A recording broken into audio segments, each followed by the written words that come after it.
तक्रार देण्यासाठी गेला पण स्वतःवरच गुन्हा दाखल झाला।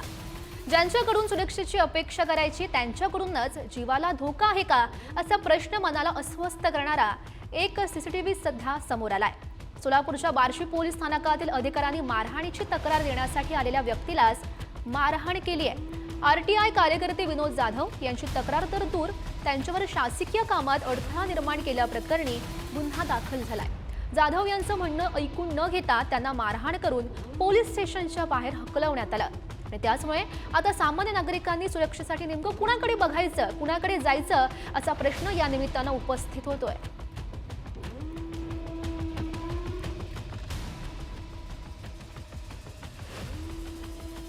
अतिघाई संकटात नाही या वाक्यप्रचाराला साजेशा अनेक घटना सध्या घडत असतात। अशीच एक घटना घडली आहे उत्तर प्रदेशच्या फतेहपूरमध्ये। टोल नाक्यावर धीम्या गतीमध्ये इतर वाहनं चालत होती, मात्र अशातच धूम स्टाईलनं कंटेनरनं टोल नाक्यावर एंट्री घेतली आणि सर्वांच्या पुढे जाण्याचा मोह न आवरल्यानं या कंटेनरनं इतर वाहनांना जोरदार धडक सुद्धा दिली। या अपघातात 5 जण जखमी झालेत, मात्र ही धडक दिल्यावर हम नहीं रुकेंगे असा पवित्रा घेत त्यानं धूम सुद्धा ठोकल्याचं बघायला मिळालं।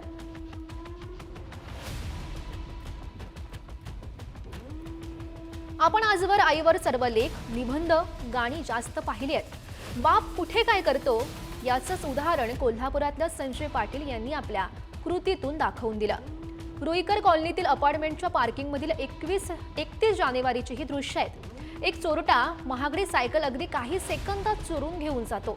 ही सायकल पाटील यांनी आपल्या मुलीला अगदी महिन्याभरापूर्वी बक्षीस म्हणून दिली होती, मात्र मुलीच्या चेहऱ्यावरचा आनंद चोरट्यानं अवघ्या काही दिवसातच हिरावून घेतला आणि वडिलांनी थेट शाहूपुरी पोलीस स्टेशन गाठलं।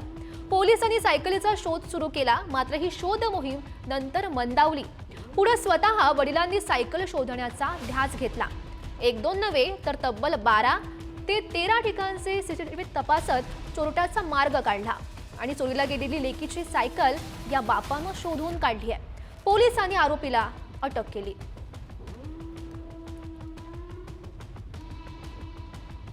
सोशल मीडियावर कायम आपल्याला अनेक चोरीच्या घटना बघायला मिळतात, मात्र ही चोरी थोडी वेगळी आहे। या व्हिडिओमध्ये दिसणाऱ्या महिलांनी सगळ्या भुरट्या चोराचं रेकॉर्ड तोडलंय असंच म्हणावं लागेल। या भुरट्या चोर महिलांनी महिला दुकानदाराचा डोळा चुकवत थेट चकल्या, बिस्किट, शेव अशा वेगवेगळ्या पदार्थांच्या डब्यांवर डल्ला मारला। एवढंच नाही तर तुपावर यांचा डोळा गेला। असं कसं होईल? आपल्याकडे एक म्हण आहे, खाईन तर तुपाशी नाही तर उपाशी, असंच काहीसं म्हणीला साजेसं वागत त्यांनी तुपाचा डब्बा सुद्धा आपल्या पिशवीमध्ये भरला। दरम्यान दुकानदार महिलेला दिवसा चांदणं दाखवणाऱ्या या पराक्रमी महिलांचा सध्या पोलीस शोध घेत आहेत।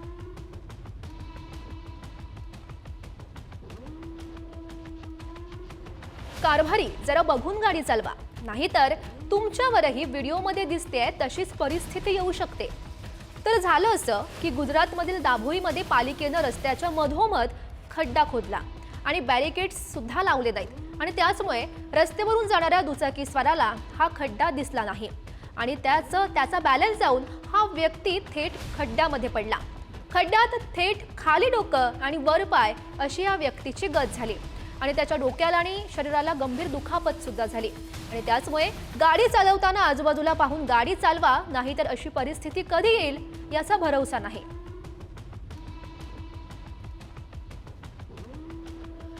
दुसऱ्यांच्या केसचा निकाल लावणारे वकील आता स्वतःच्या गाडीच्या चोरीची केस सोडवतायत। उत्तर प्रदेशच्या बागपतमध्ये एका वकिलाची दुचाकी चोरीला गेली। या महोदयानं त्याच्या ऑफिसच्या परिसरात दुचाकी पार्क केली होती। एक तरुणाला अब नहीं बाप का माल आहे असा आव आणत यानं अगदी सहज खिशातली चावी काढली आणि गाडीला लावली। आग लगे बस्ती में हम अपनी मस्ती में अशा धुंदीत त्यानं सहज वकील महोदयाची गाडी चोरली। आता हा सगळा प्रकार या महोदयानं सीसीटीव्ही मध्ये पाहिला आणि आता बसलेत स्वतःच्या गाडीच्या चोरीची केस सोडवत।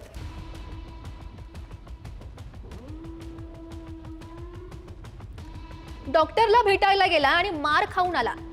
ही आहे एका MRची म्हणजेच मेडिकल रिप्रेझेंटेटिव्हची गोष्ट। कंपनीच्या शेड्यूल प्रमाणे हा व्यक्ती अलीगडमधील अभिश्री हॉस्पिटलमध्ये डॉक्टरांना भेटायला गेला होता।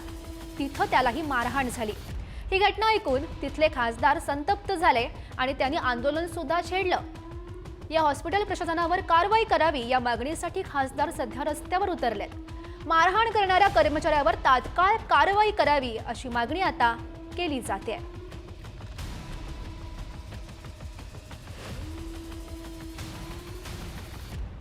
हा व्हिडिओ आहे कल्याण परिसरातला। या व्हिडिओत एक जण येतोय आणि जबरदस्तीने टाळं तोडण्याचा प्रयत्न करतोय। टाळं तोडण्याचा प्रयत्न करणारा हा आहे परप्रांतीय विकासक। कल्याणमध्ये या परप्रांतीय विकासकाकडून स्थानिक शेतकऱ्याची सातबाराची जमीन लाटण्याचा प्रयत्न सध्या सुरू आहे। शेतकरी जुमानत नाही म्हणून हा जातो आणि हे टाळं तोडण्याचा प्रयत्न करतो। बरं, हा मुजोर परप्रांतीय विकासक एवढ्यावरच काही थांबला नाही, तर शेतकऱ्याच्या जमिनीवर अनधिकृतपणे जबरदस्तीने ताबा घेण्यासाठी 40 गावगुंडांना हाताशी घेऊन शेतकऱ्यावर दहशत माजवण्याचा प्रयत्न सुद्धा तो करतोय। या प्रकरणी शेतकऱ्यानं पोलिसांमध्ये सध्या तक्रार दाखल केली आहे। जमिनीच्या वादात रक्ताची नातीही तोडली जातात, तर मग जमिनीच्या हव्यासापोटी परक्याचा जीव घ्यायला सुद्धा मागे पुढे पाहिलं जात नाही। मग तो परका सामान्य माणूस असो वा मोठा राजकीय नेता, जमिनीची भूक समोरच्याचे लचके तोडायला सुद्धा कमी पडत नाही। अशीच घटना कल्याणमध्ये घडली आहे। शेतकरी असणाऱ्या राजकीय पक्षाच्या पदाधिकाऱ्याच्या कार्यालयावर गावगुंडांनी हल्ला केला। या पदाधिकाऱ्याच्या जमिनीवर ताबा मिळवण्यासाठी हा खुनी हल्ला करण्यात आला। गावगुंडांनी कार्यालयाची तोडफोड तर केलीच, पण या कार्यालयातले सीसीटीव्ही सुद्धा कॅमेरे सुद्धा फोडले। या प्रकरणी मारेकरांवर खडकपाडा पोलीस स्टेशनमध्ये गुन्हा दाखल झालाय।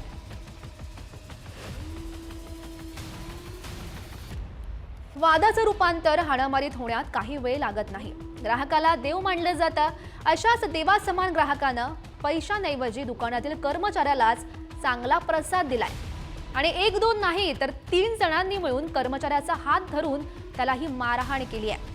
मात्र हाणामारीचं कारण काय, तर सामान घेतल्यानंतर दिलेल्या पैशांवरून हा वाद झाला। फतेहपूरमधील एका मिठाईच्या दुकानात ही घटना घडली। काहींनी मध्यस्थी करण्याचा प्रयत्न सुद्धा केला, मात्र हाणामारीनं चांगलंच रूप धारण केलं होतं।